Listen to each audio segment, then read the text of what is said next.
Сега ще ви покажем и третия режим на пилота.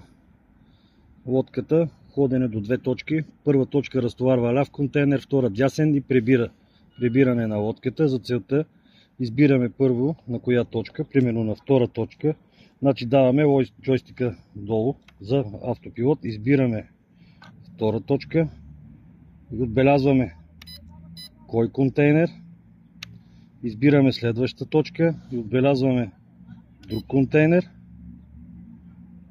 и с джойстика надясно изпращаме лодката. Първо ще отиде на едната точка, ще разтовари единия контейнер, ще отиде на друга точка, ще разтовари другия контейнер и ще се прибере сама.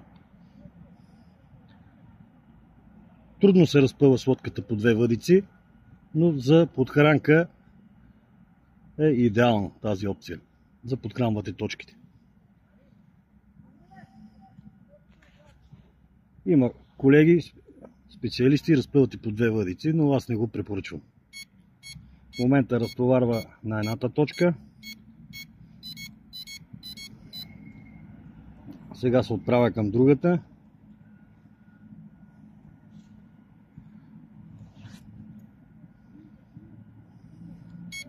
Разтоварва, сега пристига на другата.